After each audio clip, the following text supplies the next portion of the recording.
Dans ce tuto, pour natter votre cheval, il vous faut un pen jockey, une pince à linge, une éponge et qui puisse être humidifié facilement. Souvent, on natte son cheval dans le box, donc on va utiliser l'abreuvoir pour régulièrement aller humidifier l'éponge.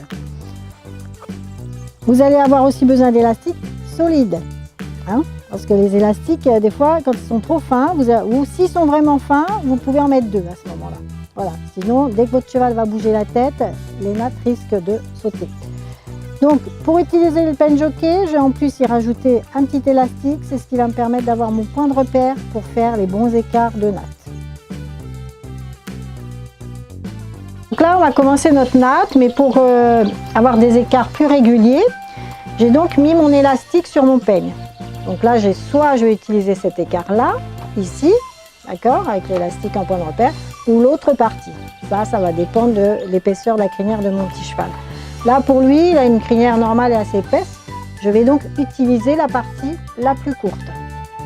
Donc ici, je vais faire mon écart, en effet, d'accord, et je vais séparer en tirant mon peigne droit comme ça, pour bien écarter les crins. Là, je vais bien lisser. Hein. Bien entendu, avant, j'ai humidifié la crinière pour que ce soit bien plaqué. Parce qu'une fois de plus, la problématique, c'est quand on commence à natter, souvent ça fait des bosses à ce niveau-là. Donc, on tire les crins et on peigne. Ensuite, une fois que c'est bien plaqué, on va séparer en 3 mèches. 3 mèches régulières, tant qu'à faire. Et là, on va commencer à passer celle-ci par-dessus. Par contre, pour continuer à plaquer, je vais appuyer avec mon pouce. Voilà. Là, même topo avec l'autre pouce. Et ainsi de suite. À chaque fois, je viens serrer, appuyer avec mon pouce. Serrer, appuyer avec mon pouce. Et ainsi de suite. Parce que si vous n'appuyez pas avec le pouce, en fin de compte, votre mèche va repartir un peu et ça va faire des nattes qui vont un petit peu gonfler. Et des bosses à la fin. L'objectif étant d'avoir une natte très régulière. Et pour ça, en effet, il faut serrer.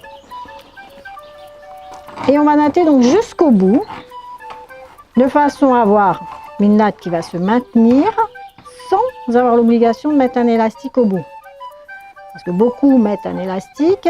Le problème, c'est quand on commence à rouler, ça fait une surépaisseur. Après, à cet endroit-là, on va venir plaquer le bout de la natte. Et après, c'est difficile même de rattacher avec l'autre élastique. Donc tant pis, c'est de la patience, mais il faut natter jusqu'au bout. Voilà, en laissant le plus bas possible. Et là, si vous regardez, c'est en fin de compte ça qui va faire que ma natte va tenir. Alors je la tiens quand même un petit peu au bout, mais ça va être plus facile pour venir la plaquer parce que là c'est tout mince.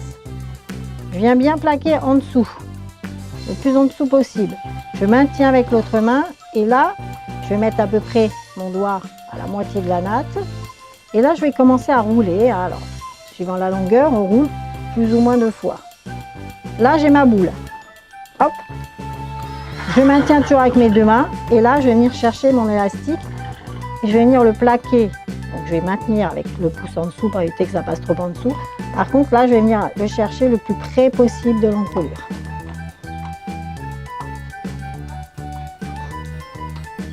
Et on n'hésite pas à serrer. Voilà. Et vous avez une belle natte ronde.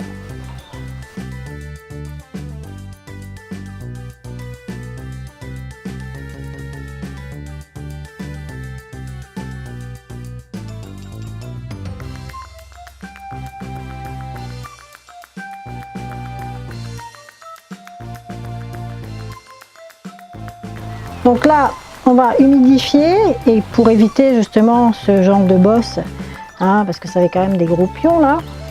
Faut pas que ça appuie sur le garrot, on ne sait jamais, avec une selle qui dégarrote pas bien ou même le tapis, ça risquerait de faire un frottement. Dans ces cas-là, moi, j'effectue ce qu'on appelle une natte plate incrustée. Donc là, on va prendre 3 mèches, mais là, par contre, au lieu de natter, d'habitude, je natte en descendant vers l'épaule. Là, je vais plutôt natter dans la longueur de l'arrêt du dos. Donc là, hop, on est parti. On essaye d'aplatir à chaque fois, parce que l'objectif justement c'est que ce soit plat pour ne pas gêner au niveau du garrot du cheval. et on reprend des petites mèches au fur et à mesure. C'est vraiment la natte, ce qu'on appelle aussi la natte africaine pour les humains. Voilà, hop, on va attraper les petites mèches. Alors des fois, vous allez voir, vous allez attraper les poils aussi, hein. Ça, c'est pas gênant. Et on vient attraper de façon à ce que ça soit plus facilement logeable sous le tapis. Parce que vous avez des gens qui vont couper à cet endroit-là. Et c'est pas l'idéal de couper. Parce que dans ces cas-là, on risque d'abîmer aussi le garrot. Et voilà, on la mettra donc sous le tapis.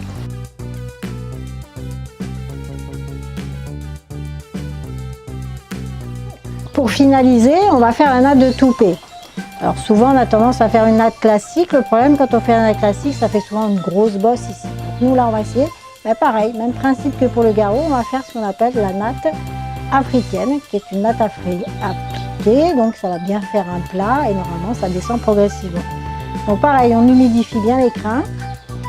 Là, il ne faut pas hésiter, même sur le côté, hein, parce qu'ils ont généralement un petit peu une touffe quand même. Donc, lui, là, un bon toupet. Et pareil, là, on va bien démêler. On va toucher l'oreille qu'il ne faut pas. On dirait qu'il n'y a rien dit. Voilà. Voilà. Et là, je vais commencer à travailler uniquement avec mes mains en prenant des mèches sur les côtés.